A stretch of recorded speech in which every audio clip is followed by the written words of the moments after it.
got a good fellow, which nobody can deny. Hey, hey, this is Ankita. And this is Nalini. And you are tuned in to Prickly Pears, the podcast where we celebrate uninhibited women and their prickly points of view. This is season 3 called Spouse It Up. And without further delay, Nalini, who do we have on our show today? I am so happy to introduce our guest for today, Aboli Moharkar. She lives in Pune. She has a story that inspired me from the moment I talked to her and I saw her on Instagram. We don't personally know each other, but I found her through a common friend on Instagram. So, Aboli, all of us, and Ankita and myself included, are so interested in listening to your story and getting all your learnings so that for our listeners, it just, in some shape or form, it changes their life, I'm sure. So, without further ado, would you love to? I would love for you to introduce yourself. Hi Nalini, hi Ankita. Thank you so much for inviting me here today. And as Nalini mentioned, I am from Pune and I have lived outside for work or for personal reasons, but most of my life either has been in Pune or in mountains. So, and professionally, I have transitioned my career. I was an investment banker before and now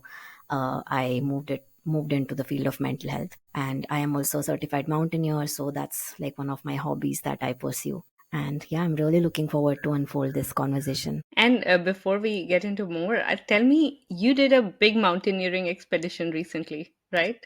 Yes. So yeah, I did. After all these years, I think I had a gap of like couple of years after everything happened. I couldn't continue it again. But this year again, I did an expedition. And now the whole reason of like starting again was I am carrying the same flag on the summit, the same flag that he was wrapped into. So that's the whole uh, reason that I started climbing again. That's amazing. So now getting straight into it, can you tell us your marital status? Because that's what our theme of the show this season is. Yeah, so I am a widow. I'm a war widow. People who don't know what war widow is somebody who has lost their partner in the battlefield. So my husband was an army officer, and I lost him around 7 years back. So that's the status as of now, and yeah. And do you mind sharing how long you were married? Yeah, so we were married for 4 years, and unfortunately, I lost him on the day of our fourth anniversary. And before that,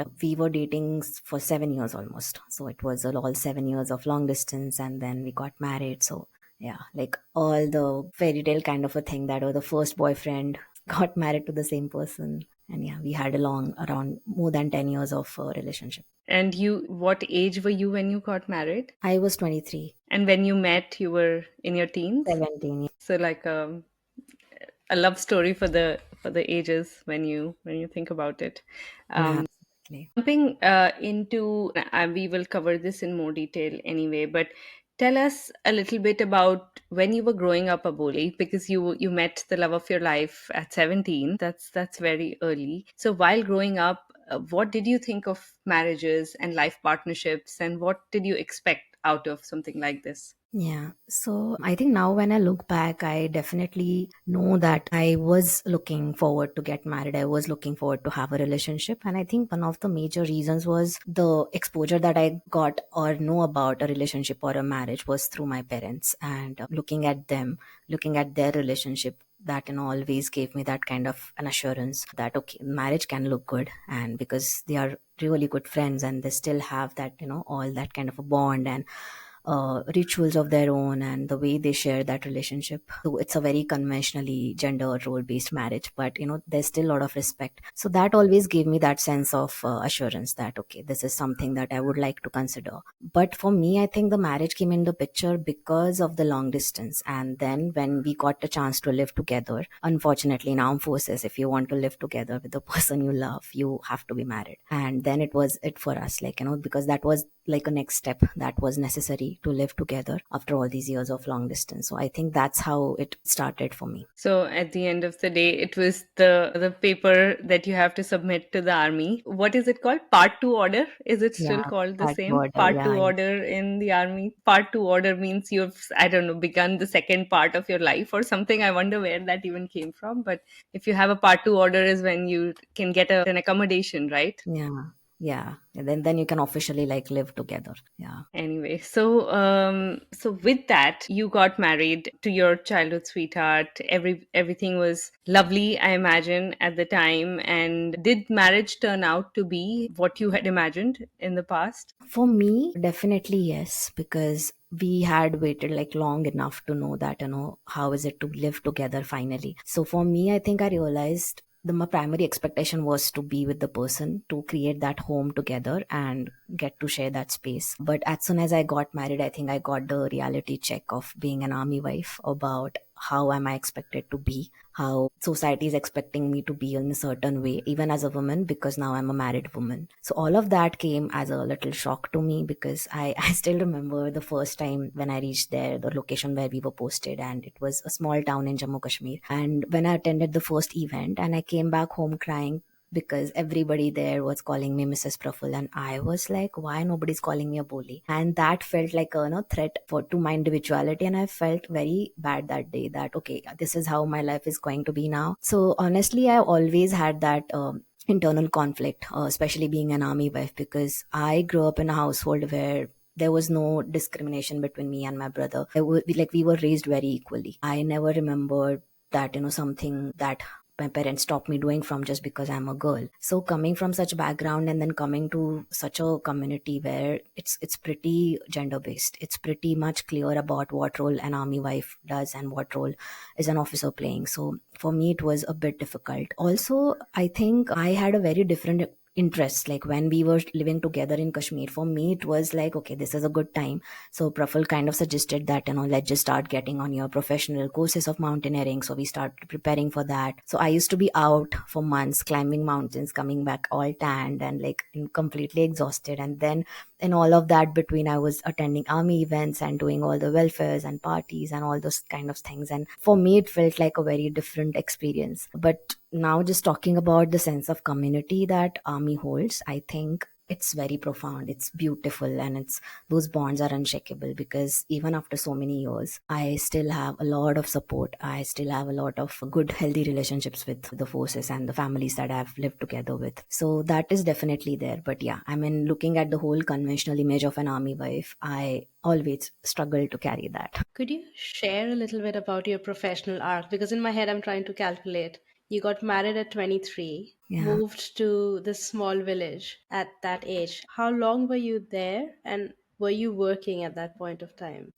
So I was there for 2 years and I was not working, because back then the remote work was not this common, and Mhm. especially in the investment banking field, it was not there. So I was not working, and that's how we decided that, I just have 2 years, which generally what happens in such scenarios is mostly army wives are get into teaching and all, like, that's the most common profession. So for me, it was like I was not interested. I thought about it, but then I was like, why, if I'm not interested? So that's how I got into mountaineering. Like I finished all my professional certifications and everything during that time. So you were in investment banking before, and then you quit to move to J&K, Yeah. and then you were there for 2 years. And after 2 years, where did you go? And did you get back into working, or like what happened? Like I'm curious about the choices you've had to make. So obviously you chose to live together with the person you're in love with, and which is why you got married. So you had to put your career on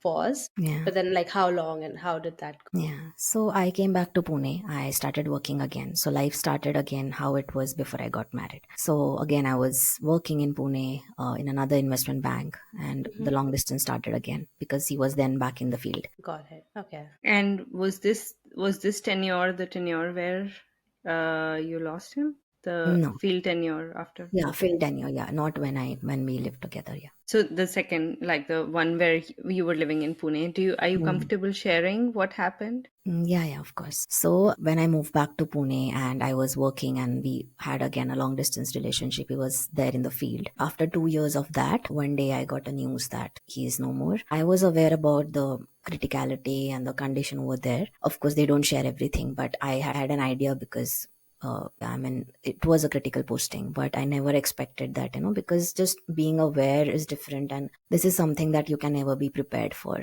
So that definitely came as a shock to all of us. And you talked about your role as an army wife and how that surprised you. And then you also briefly mentioned your role and expectations from a war widow. Could you talk us through what changed in the expectations? Yeah. And what happened? Like right Hmm. after you received the news, what Mm. happened? Yeah. So, yeah, it was my, as I said, it was my fourth wedding anniversary. So I was supposed to go there, but because he was so busy and it was just not possible. So I was in Pune. And of course, I think initial few years, I would say not even months, but it was in denial because I was used to long distance, right? So for me, nothing had changed. It was just I was not getting calls from him. So I was in denial for a long time. And that period was pretty dark and pretty unexpected because nobody prepares you for this. Like, no, you're not supposed to be widowed in your late 20s. And in society in general, we don't even talk about death, grief very openly. So for me, that struggle was very much complex, and it was at many levels because for me personally it was a loss, the absence of a person, to know that okay, now how my life is going to be, because I was just thrown into that path of unknown without my choice. So that was quite terrifying. This was like an internal struggle. Outside, there was a completely different kind of an expectation because you are a war widow. So the outside, the reason was completely different because there people were looking up to me through this lens of pride, because I was kind of a person who has sacrificed, and there was a glory attached to being a war widow. So I was called by different politicians, organizations. There were events that were happening. So at one side, people were looking at me and Praful as somebody who are like under the name of patriotism, and on the other side, what started observing was I have been like people have started treating me very differently, especially at any religious or auspicious events where I was intentionally not invited or kept aside. And then it struck me because till that moment I never felt it. So if you have never experienced it, you will never know about it. And then I started realizing, oh, I mean, this is because and now I'm a widow, and how it's considered as a bad woman in any auspicious thing. And that struck me with this whole, again, the balance between the patriotism where you look at, where people are looking at you with the lens of pride, and then there's other thing where people are just like, looking down upon you. So that felt very helpless. That felt very unfair. And even at the larger side, I felt people were not aware of how to be with somebody if somebody's grieving. Because I always feel this. It's a funny thing about grief is, more than the person who is grieving, it's awkward and uncomfortable for other people because they don't know how to approach. They don't know whether to talk about the loved one, whether to not talk about them, how to approach you. So in all of this, I lost a lot of close people because they didn't know how to be there for me. So all of this just made me realize that, in my own path, in my own journey, that there is a larger truth. Truth is where society is not well equipped to handle grief. Society is not aware to how to support anybody who is going through any kind of mental health challenges or grief, especially because grief itself is a very isolating journey. And in that, if you don't get a proper support, it is just going to make it very difficult for that person. And that's what happens most of the time. For women, it is still, I feel, is okay to grieve in public or to cry about it. But for men, it's a different struggle where they are just expected to suppress their pain and appear to be very strong. And because of the pressure of being a war widow, I also felt it where I was just supposed to gulp that pain and put on the face of just pride. So all of this seemed very unfair to me, and this affected me so much that I decided that I want to change my field. I do not want to work in the investment banking anymore, and that's how I quit my job. I took a break. I did my masters again in TIS Mumbai, and then I started working in the field of mental health. So my own struggle, which gave me this direction, and that's how I started holding up space for other people where this support group for grief started, where adults who have lost their partners, they all came together, and now we are like holding that space for each other where people are just coming together, grieving together, celebrating together.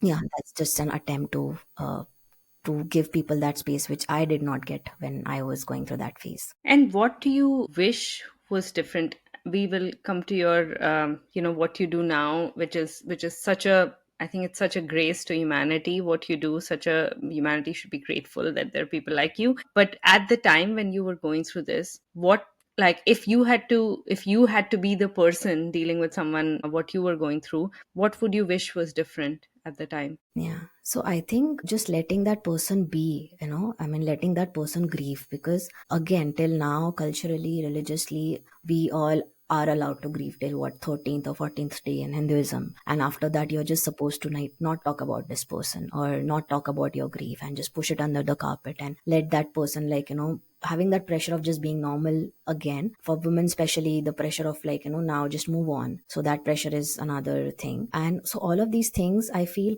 more than the person who is grieving, there's this expectation from others to fit in, because they are awkward, they are uncomfortable, and they don't know what to do with this grief. So they are, like, pressurizing in a way, directly, indirectly, for that person just to be okay as soon as possible. And it's not possible, because grief itself is such a deep journey and very lonely journey for that person. So if they try to suppress their feelings and try to be normal for others, it is just going to make it difficult for them. So what I would do differently is to let that person just be. If they want to grieve in whatever, in whichever ways they want to be, just knowing that I'm here silently, like, it's very common in our culture. When we want to be there for someone, we end up giving advices, we end up suggesting few things, but sometimes just sharing that silence is so powerful. So just being there with that person, knowing that, I'm there. If you want to talk about it, I'm here. If you do not want to talk about it, still I'm here, but I am here with you. I think that itself is very, very important. Aboli, I'm so sorry to hear everything that you've gone through. Like I think you were right in saying that at the age in your late 20s, you don't expect to land as a war widow. So thank you for having, like Nalini said, the grace to actually take all of that and repurpose it in such a beautiful way. So tell us about your life now, going back to school, changing your career stream. Two strands, right? Like professionally, how have you used all of your experiences, but also personally, what's your opinion on love now? And when you're hearing all of that pressure to move on, is there pressure to also like find love again? Yeah. I think I have always been on the spectrum when it comes to that feeling. I remember one incident, and I always hold it to myself, because that was very special. So I think a couple of weeks after I lost Praful, I was sitting with my best friend, and she just said one thing, after in between all the pressure that people were giving me or talking about, she just said that, you do not have to move on conventionally what people are expecting. You just need to move forward with him. And that changed a lot of things inside me. That just gave me that assurance that, like, I do not have to leave him behind, I do not have to leave what happened behind. And that actually helped me to just know that what people consider move on is very typical. It's very much around the love factor and romantic space, but move on is a lot more than that, right? I mean, when you start looking at yourself from a different angle, when you start moving through all phases of your life just by yourself, so move on can be in a different way. So for me, that move on doesn't now just come with a romantic factor. Also, that happened. So then I think how I was talking, like, it has always been an on a spectrum for me. So I think initially it was very difficult. I had built that huge walls around me that nobody would talk to me about it. Nobody were allowed to talk to me about it, because for me that time that felt very cruel to even think about somebody else. Because for me, I created a life with this person. Like, when I started knowing about love, this person was there in my life, and we had like the entire decade together. And then just not having him and thinking about somebody else felt very, very impossible in the beginning. But I think with time, what has changed is, I know for a fact now my identity is not just being a war widow. When I started looking beyond that identity, I realized that I am Aboli first, and I can do anything that I want, just because now this is attached to me. It's just a part of me. This is not completely like who I am. I can still do everything that I want to. I can still build a life that I want to. And that really helped me. So for me, moving on come from that perspective. And considering about like what I now feel about love, I still feel I'm very much loved. I have been very fortunate that I got to see that kind of love in my life. I had a very healthy marriage, healthy relationship, all of that. And I see people struggling to even feel that once in their lifetime. So I had it already once, and I still feel like love is a very powerful and very beautiful thing to have. So I am now at a place where I will not say that, oh, never, like I can never think about it. I am definitely now more open to talk about it, because I feel with all these years, I have built a strong foundation with myself. So now the love is more about a companionship. It is not about a label of being married or not. It is beyond everything for me now, labels and how society look at the relationship. For me, first is, it's not a solution. It's not something that I'm expecting that, oh, somebody else will come and like help me with my grief and my journey. No, And I save you, right? yeah. You don't need a savior. Definitely not. So this just knowing that it's my own journey, it's my own responsibility to keep myself happy. And now whatever that will happen, it's just like an addition to my life. Yeah. But I already have my own share of love, and that's helping me also. And you said it's a spectrum, right? So in your mind, Praful is somewhere on that spectrum, and then there is like other people in your life, and say if you find another companion in life later on, do you think like where would they be on a spectrum? Have you thought about it, or like for you right now, that's not something on your mind? Yeah. So when I talked about spectrum, I think it was not for the other person. It was for me internally. Like from the spectrum, I like the end, one end is like never. So when I talk about spectrum, the spectrum for me is not for the other person, but for me, it is to consider that on other side where I can never think about it. So I was pretty angry when anybody talked about it before. And the other side of it is now when I consider the remarriage part. So it's like those two ends for me now. So, with time, with phases, I have like been on that spectrum. That's what I meant. Okay. And like the title of the season, of course, is Spouse It Up, which looks at partnerships in the traditional sense. You've been through different phases. What is your advice, say, for Nalini and me, right? So, for example, I'm in a relationship, I'm not married. It's probably not even on the cards in the recent future. Like, how my question to you would be like, how important do you think is it for a person to get married? Would you have done things differently if you knew everything that you knew now? I think I wouldn't have done anything differently knowing, because I still don't regret any of the things that I had, because I think I would have done it in the same way, again for the same reason, because to be in the forces I had to be married. So for me it came with that. But considered if he was not an army officer and if he would be outside, definitely I wouldn't have gotten married that early. I would have had other experiences and we would have lived together, but that was not a choice. So that was definitely just one part that I think I would have done differently. I think for me personally, now the label does not matter. I think it also my own journey, the sociology, the study that I did afterwards, it has made me question a lot of things that we believe in. It has made me see that how there's always this critical lens of why do we do certain things, and is it only because we want to, or is it because we are being told that this is the next step in your life and this is the milestone and this is what you have to achieve. So for me now, I do not believe in that, where I feel any person's markers in life are not about their relationship status, how much do they earn, or how do they look. These are not markers for me anymore. So these are just labels maybe given to us. So if you ask me personally, that doesn't matter if they are married or not. It's completely between two people what they want to do and why do they want to get married. Because if you are in that healthy space, I think that should not matter. The label and the legality should not matter.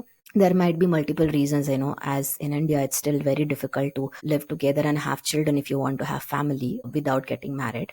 People are doing it now, but it's still very rare. So for that reason, somebody might have to just consider to get married. But I think the one thing that is still common and I would like to talk about is that sense of individuality that should never go. Even if you are married, you're in a relationship, even if you're single, in any relationship for that matter, even in friendship or any other relationship, that once you start seeing that your sense of individuality is being taken by someone, by a relationship, it is definitely a reminder for you to just take a pause and ask yourself that why am I here and why do I want to do this? Because most of the time we don't even realize, but we stop taking any brave or authentic step in our life because of the conditioning that we have for years, and we have been told certain things since we were very small. So that's one thing, do not ever settle for something just because you're afraid to be alone, because that's a beautiful thing. Like once you figured out how to be by yourself, I think then the relationship, then the marriage, everything that you have is like an addition in life. And then it's actually a beautiful journey which helps you to grow and build that together. So I think that is definitely, yeah, it's something that I'll always hold on to. So, would you say that right now, after all these years of introspection and being by yourself, would you say you know yourself better now than you did when you got married at 23? Absolutely. I mean, not just the age, I think, but what has happened to me has made me question a lot of things about myself, about the society, about the gender, and how everything works around us, right? Because apart, that depth in my life has come because of the incident. It has turned, I think, 180 degrees. Now, the kind of relationships, friendships, decisions, choices I have, it has completely changed. And I don't think so I'm the same person that I was back then.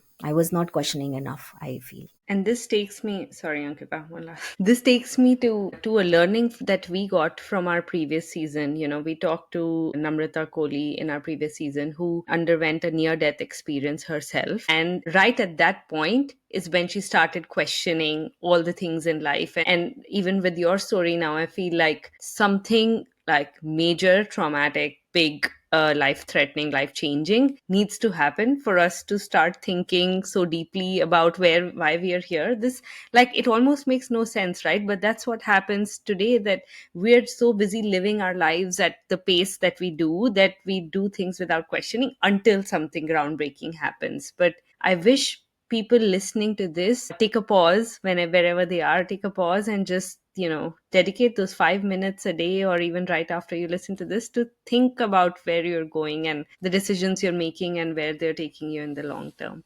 But Yeah, yeah, we that was my absolutely rant. won't wish life threatening situations and massive changes on our listeners. I think there are many opportunities to introspect. And yes, like I think that's a forced intro point of introspection, because a lot of neurons and networks that are deep seated in your brain are disrupted. But I think, like, you are right. I don't think 5 minutes a day cuts it. Maybe take a couple of weeks off. Yeah, and that's the sad part, right? We as a human, we learn the most when we are suffering. We learn the most when we are going through something so challenging. We don't learn from our happy days or joyful phases of our lives. And that's the sad part. But it is, of course, possible to just maybe look at someone, listening to someone, and then introspect. So, but yeah, I never did that. Like, this completely came to me when everything changed. So, Aboli, you talked about now being moving from the spectrum of going from, oh, there'll never be someone else, to I am open to love. Things may happen, may not happen. And when all of that happens, where are you now? Like, would you say, if I meet a person who makes me feel a certain way, I am okay to consider getting married again? Or is marriage, as you said, like just a label and is totally off the books? Yeah, I think marriage is just a label for me. I think now it's more of that companionship, more of that respect, more of acknowledgement of the journey that I had. And I also feel like, in your 30s, you're like a lot different than how you were in your 20s when it comes to relationships. So I feel every person has their own baggage. They are carrying something of their own. And so now in 30s, the whole relationship equation is all about, okay, how do you take care of your own baggage and not to expect to put it on the other person. So I think that's the whole deal breaker now. So But yeah, like, is marriage off the like, is it never going to happen again, or will there be a wedding or a marriage? I don't know honestly, because Okay. yeah, But I you've not don't. like said, I am never ever ever doing this again. Yeah, now I'm at the point in life where, I mean, of course, any kind of companionship feels good, but again, not at the cost of my own mental health, not at the cost of my own well-being. Because now that's what I mean. I have worked so much on myself to know that I am enough for myself. So now whatever comes, it's an addition. It should not be something that's subtracting something in my life. So that is definitely there. And then everything is secondary, like, what's the label and how is it going and all of that. But this, I want to go to a question which we ask all our guests in this season, and it's finances. It's finances. I know finances, like finances, as someone who was married to, like, and getting like two salaries and all that into to now.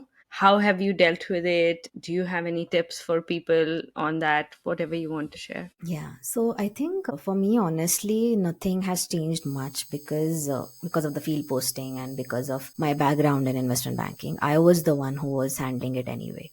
So it was like, because I was taking decisions for investment, the EMIs and house loans and all of that. So I was handling it. Now it just feels like there's no discussion before it. Initially, there used to be a discussion, and then, we are doing something. Maybe I am the last point of contact who is making it happen, but there was always a discussion, and now there's no discussion. So that feels off. That feels like, okay, I do have, like, a lot of responsibility on my own. But also, having said that, I think the good part about how it has been taken care of is because it was a battle casualty and it happened in the field. I've been supported by army financially, and that helps, because apart from that, I think it would have been a completely different story. I would have continued my investment banking job. I couldn't have, like, had a privilege to take a break and then study again and then get into the development sector, because believe me, I mean, in India, development sector, it doesn't pay well. So this choice could happen because it was something that was being supported externally. So that's the thing that I'm very much aware about. But I think most of the cases, widows who were dependent on their husband financially, I think that's the main struggle. And when everything comes to money, I think you do not have time to sit and talk about your mental health or your well-being or anything else, because then it's a survival struggle. So for those people, especially in underprivileged class, or in rural areas, they do not have this kind of option. So that's why most of the women are forced to get remarried, because of the financial reasons. So I think what I would tell is, of course, you should be financially independent, but if there are conscious choices, even that you want to be a homemaker and he's being the provider and roles are very clear, still make it a point that you are saving for yourself separately and you're aware of the financial decisions and you're part of it. Because just because you're not earning doesn't mean that you can't take a decision and you can't do that.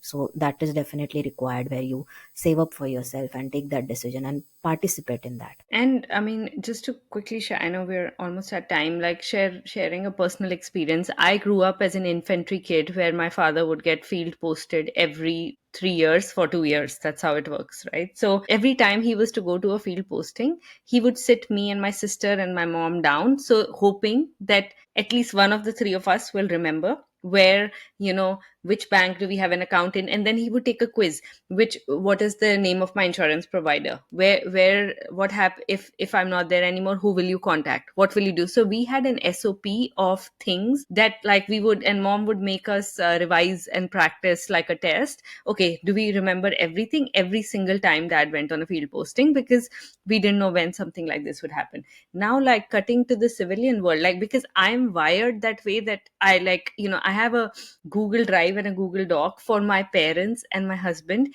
to see where all my investments are, what is I shouldn't even be saying on the podcast, but like what my passwords and shit like this is somewhere shared with all these people, because like that inherent fear in my mind that, like, if I'm not there tomorrow, like, everyone needs to know about my money, because like otherwise it's lost. In the civilian world, people don't do this usually. Like, I realized much later that, like, no one thinks about money and how things are going to happen. So we should, any tips for those people, Aboli, like, Nalini, you're just Absolutely. it's Yeah. not That's just the why I said civilian it. world. I don't think my dad sat us down and told us through all of it. So my dad was also in the artillery in a situation, but Yeah. maybe my mom knew all of that information, because I know that he kept books and they have lots of like financial reviews. But I don't think they ever got the kids into the Yeah. discussion. We just take life for granted outside, right? I mean, here at least we are aware of the fact that this might happen, but outside it's like, oh, it's gonna happen in like late 60s, 70s, like, nothing is happening now. So women are not generally involved in this. I know so many cases where people are just not aware of